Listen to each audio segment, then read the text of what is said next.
Ladies, listen to me carefully. If you're over 70, and especially if you're over 80, there's a silent epidemic creeping up on us. It's not heart disease or diabetes. It's not even memory loss. It's something far more devastating. Aging loneliness that's stealing our will to live. Psychologists are warning that 87% of older women experience profound isolation because they've made 5 critical mistakes about how loneliness actually works after 80. And I'm here to tell you the 5 brutal realities you might be facing right now without even realizing it. But don't worry, you can understand and navigate them. Stick with me to the end, because reality number 5 is one mistake even I didn't know about until my own dark night of the soul at 78, like this video right now. Subscribe to EverWise Older Women, because we're building a community where no woman faces these years alone. And in the comments, tell me honestly, have you felt that crushing loneliness that hits differently after 80? You're not alone in this. Let's jump in. Number 1, your grief is compounding faster than you realize.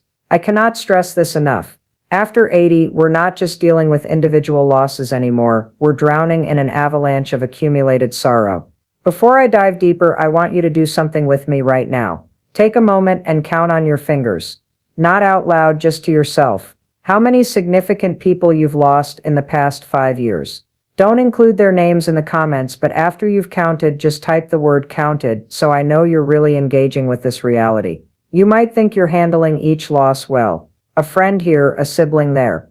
Maybe your spouse. But here's the brutal reality, our brains after 80 don't process grief the same way they did at 60. Each new loss reactivates every previous loss, creating what psychologists call bereavement overload. Think about this, when you were younger, losing someone hurt terribly, but you could compartmentalize it. You could grieve that one person and move forward. But now, have you noticed that when someone dies, it feels like everyone you've ever lost dies again? That's not your imagination. That's your brain trying to process too much loss with neural pathways that have been fundamentally altered by age. Here's what grief counselors specializing in older adults have taught me. Your brain is literally rewiring itself with each significant loss after 80. The neural pathways that once helped you bounce back are changing. First, understand that compound grief is normal. You're not losing your mind when grieving your friend brings back the pain of losing your spouse 5 years ago. Second, you need what I call grief containers. These are specific times and places where you allow yourself to feel the full weight of all your losses. Maybe it's Sunday morning, with your coffee. Maybe it's while looking through photo albums. Third, distinguish between fresh grief and echo grief. Fresh grief is for the person you just lost. Echo grief is the reactivated pain from previous losses. They need different approaches. Here's what I want you to consider. Please engage with me in the comments. When was the last time you cried and it felt like you were crying for more than just the immediate reason? If that resonates, type layers in the comments. But here's how this connects to your loneliness. Compound grief makes you afraid to connect with new people. Your brain now associates caring about someone with the inevitable devastating pain of losing them. Have you caught yourself thinking, what's the point of making friends at my age? They'll just die too. If so, type protective in the comments. Think of grief like layers of sediment in a riverbed. Each loss adds another layer. But with the right understanding, that riverbed can still flow with life. Your capacity to love deeply, even in the face of inevitable loss, is not a weakness. It's the greatest strength of a woman who has lived fully. Number 2, your social circle is shrinking by design, not by choice. Society has systematically designed itself to phase us out, and we're complicit without realizing it. Think back to when you were 50. How many people could you call right now for a real conversation? When you were 50, was it 10 people? 15, now count how many you could call today. If you've lost more than half your real connections, type dramatic in the comments. You might think you're becoming pickier about friendships, but here's the reality. Ageism has created invisible barriers that make it nearly impossible to form new meaningful connections after 80. When did you stop driving at night? When did parking become anxiety-provoking? Each of these changes cuts you off from potential social connections. Most social activities happen in the evening when you might not feel safe driving. When your book club coordinates only through group texts, when family photos are shared only on Facebook, when events are announced only on websites, each creates a small barrier to connection. Individually manageable, collectively isolating. How many social invitations have you turned down in the past 6 months, not because you didn't want to go, but because of logistics? The driving, the parking, the technology. If it's more than three, type logistics in the comments. You start declining invitations because you're having a bad day. That's understandable. But then those invitations come less frequently. People assume you're not interested. Meanwhile, you think people don't want to spend time with you because you're old and sick. Neither assumption is true, but the result is the same: mice isolation. Research shows that after 80, women lose an average of 75% of their social connections, but it's not because we don't want friends. It's because society stops creating opportunities for us to make them. Senior centers focus on deficits rather than interests. Natural friendship building environments don't exist for you anymore. First, recognize that making friends after 80 requires intentional strategy. You need to actively create opportunities for repeated low-pressure contact with the same people. Second, lower your friendship expectations initially. You're looking for pleasant, regular contact with people who seem kind. Friendship develops from repeated positive interactions. Third, use friendship bridges. Mindset activities that bring you into contact with the same people repeatedly without requiring deep personal sharing initially. Think of the last new friendship you made, somebody you've met and genuinely connected with. How long ago was that? If it's been more than 2 years, type 2 years in the comments. Understanding that your shrinking circle isn't your personal failure means you can start deliberately planting new seeds for connection.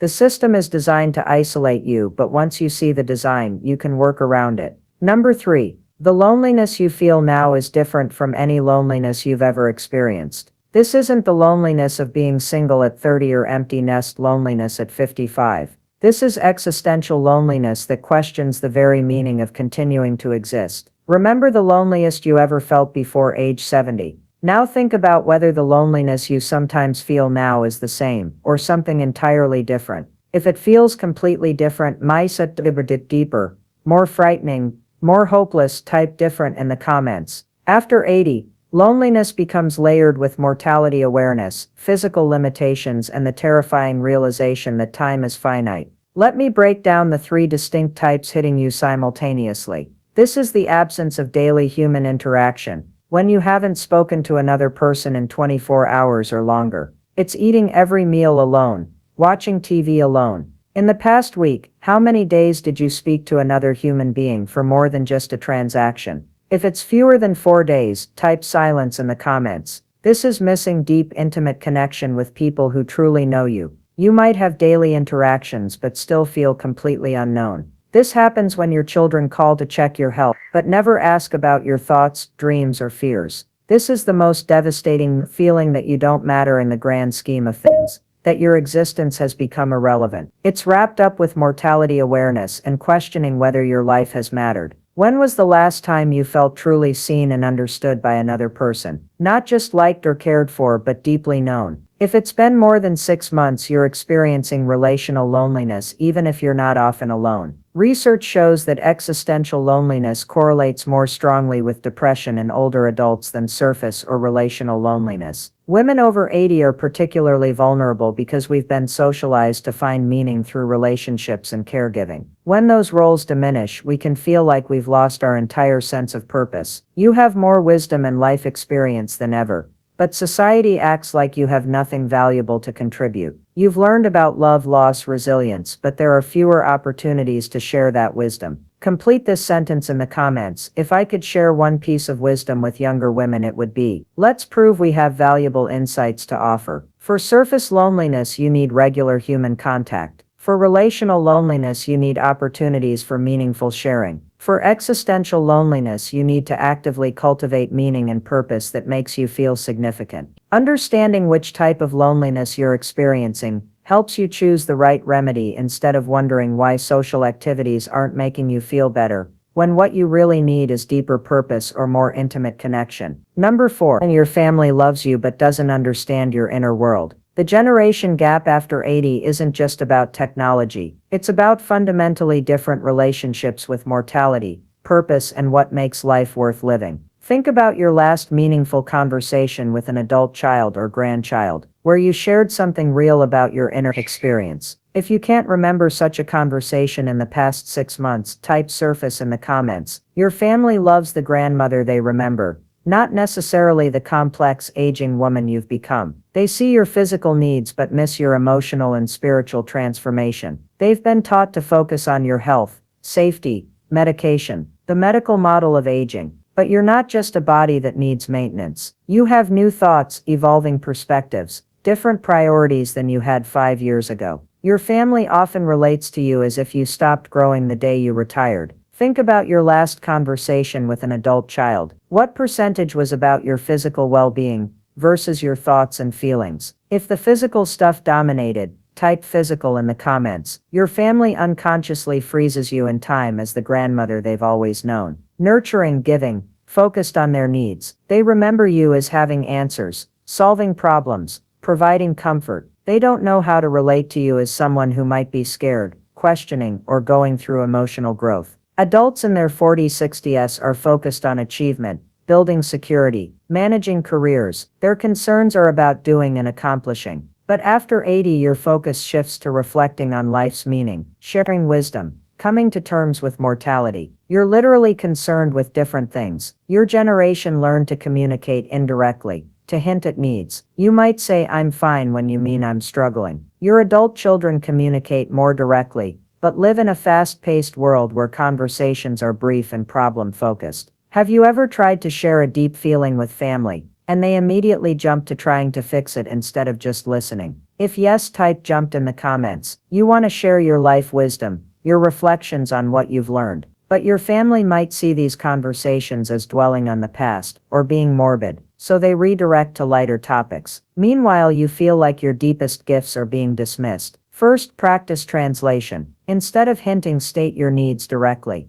I'm feeling lonely and I'd love to talk about something other than my health. Second, help your family understand your developmental stage. Explain that reflecting on life's meaning isn't depression. It's normal aging. Third, ask for what you need emotionally. I'd love to share something that's been on my mind. Can you just listen without trying to fix anything? Try this next time you talk to family. Share one insight you've gained about life recently. Notice how they respond. Type insight shared after you try this. Your inner world, your wisdom, your continuing growth matter deeply, even if your family needs help recognizing and valuing them. Love is there, communication is what needs work. Number 5. The hardest part isn't being alone. It's losing the ability to connect authentically. After 80, we often lose our confidence in forming genuine connections, convinced that nobody wants to hear our stories, or that we have nothing valuable left to offer. When was the last time you felt completely comfortable being yourself in conversation, sharing your real thoughts without editing yourself? If it's been more than a month, type editing in the comments. When you've been isolated for months or years, when society has made you feel invisible, you start to doubt your own worth in relationships. You become afraid to be yourself because you think your authentic self isn't interesting anymore. You start censoring yourself before you realize you're doing it. Someone asks how you are,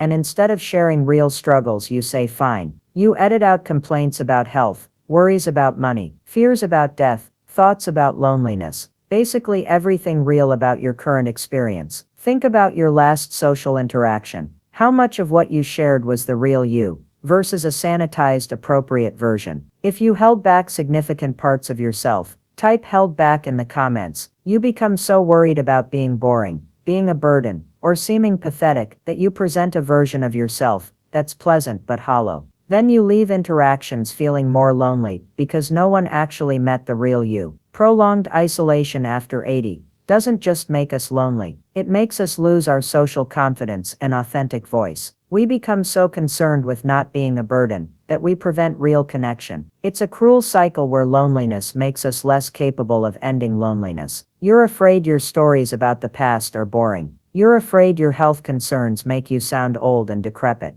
You're afraid your fears about death make you sound morbid. You're afraid your need for connection makes you sound desperate. First, start small with low-stakes authenticity. Share one real feeling with someone safe, maybe about missing old friends, or worrying about the future. Second, remember that your experiences have value. Your stories about resilience, love, loss, and survival are exactly what people need to hear. Third, practice self-compassion about your social anxiety. You're not broken, you're responding normally to prolonged isolation. Here's a challenge. In your next conversation, share one thing that's actually on your mind, instead of defaulting to everything's fine. Report back in the comments with just shared authentically. Don't share what you said, just that you tried. Authentic connection requires vulnerability, and vulnerability feels dangerous when you're already feeling fragile. But the alternative, surface connection that leaves you feeling unseen, is worse than the risk of deeper sharing. The courage to be yourself, to share your real thoughts and feelings, to risk genuine connection,